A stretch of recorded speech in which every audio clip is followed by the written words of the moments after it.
Guns N' Roses, Motley Crue. You put the head-banging headliner in your mind. They're coming to a neighborhood near you. Check them out if you got the chance. Guns N' Roses on MTV in a minute. Yeah, buddy. Smash right here in the middle of the head-banging ball. And with us, one of the groups. They say the Stones to the 60s were the kings of their genre. They say Aerosmith in the 70s was the same thing. They say in the late 80s going into the 90s. Oh, pardon me. It is these boys right here, Guns N' Roses, out of Los Angeles. These guys come from all over the place. Which, you guys are going back and forth on these cameras there. Right here we got Stevie.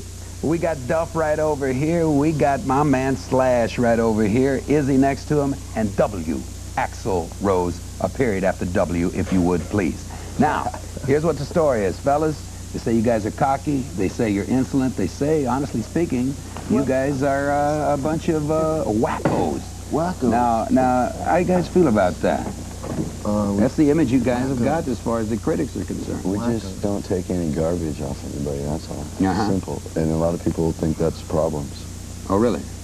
Well, now, let me ask you this, man. A lot of people are saying that you guys are blowing away the headlining act, and a lot of bands don't want you guys on the tour with them. How'd this Motley Crue thing come along, this Motley Crue thing? Oh, we're going out with them in a few days, about a week. Well, actually, we're finding out that a lot of the bands, after they've had taken the time to like listen to the record and stuff, we're getting calls from a lot of major bands, you know, that really like the record. You know, but when they've already got an opening act set up, you know, you have to wait till there's an opening to go out there with them. I like what we're doing because the tours, we're like doing a little bit with this band, a little bit with this band, rather than doing like a whole year with one act.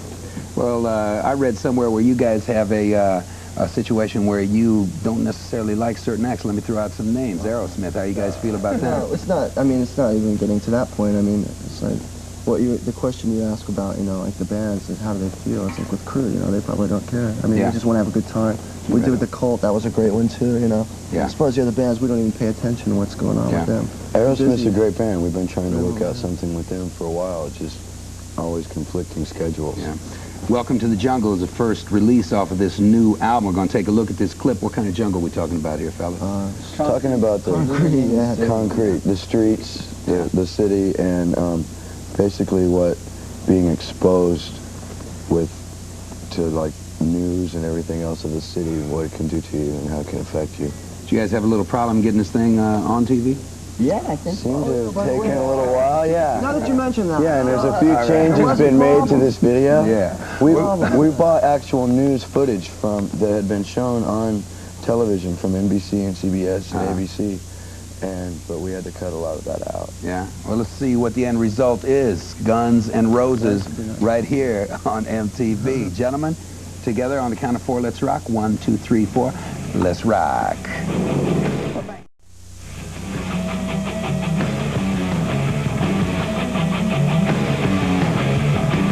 Head banging. MTV smash right here. Guns N' Roses with me right now. Fellas, got to ask you, what in the world is this here from the inner sleeve? You were looking at the album covered here, but I got to ask the inner sleeve, man. What kind of picture? Well, what is this picture all about? That's a postcard. Highly satanic. That's a postcard. Oh, really? That's a picture. As I understand it, this was banned by the record company. No, it wasn't banned by the record company. It was banned by a lot of stores. The record company was actually pretty much into it. It was banned by Warner Brothers. They wouldn't produce the album cover that way. So we had to hire an independent artist to put the album cover together. It's a Robert Williams painting. He does a lot of shows here in New York and in LA and all over the world. And it's more of like an underground comics artist. That's like that painting sold in 1978 for like $10,000. Oh, really? Yeah. No kidding. So now it's worth a lot more. Well, now, you know, on your album notes, I wrote here that it says, special thanks to all the teachers, preachers, cops, and elders who never believed. The meaning therein, gentlemen? Just people that didn't believe in what, you know. So in other words, you are holding one finger very, very high in front of their faces. When you were a kid, you know, going, well, listen to this music. No, you'll never get anywhere doing that. Yeah, we will. You wait and see. Well, I tell you what, you guys got a good reputation out there on the road, man. I know it was rough the first night out there at the Marquee in England, as I understand it, but you guys are kicking ass right now, huh? Oh, yeah. All the gigs have been... Well, you know, I also hear that... Went from the Marquee to the Odeon, man. Yeah? But you guys are kicking ass now, man. I mean, all over the place. You just played at the Ritz last night. No, no. It's last night because it's last Saturday. night. Where's your head at? Yeah, man. I'm telling you, man, this guy's in another world here. Well, here's what I got to ask, because I understand it. When you guys go, you are very well known. No. You guys, as I understand it, are very well known for your interior decorating capabilities, along with great rock and roll. 5 degrees. And as I understand, you guys have redecorated many a motel room, and I look at this beautiful We break facade we have here. all the time. Gentlemen, if I gave you 30 seconds, do you think that... I'll tell these real quick. we got some dates coming up? Go Some hotels that we're going to be visiting. What motels do we have to look forward to?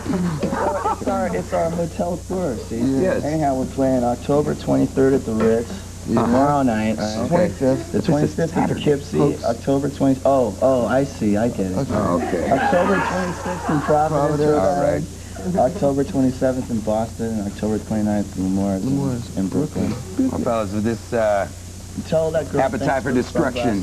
No problem. If Appetite for Destruction is any indication, you guys are going to destroy a whole lot when it comes to rock and roll. Good luck to you. And I'm going to ask you guys now, I'm going to give you 30 seconds to redecorate this room. On your mark, set, go.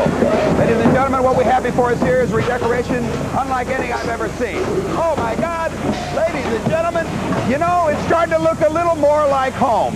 These boys have such a touch. They have such a beautiful artistry about them. Oh, I have never in my life ever seen anything done like this. This is a wrecking crew. Unbelievable.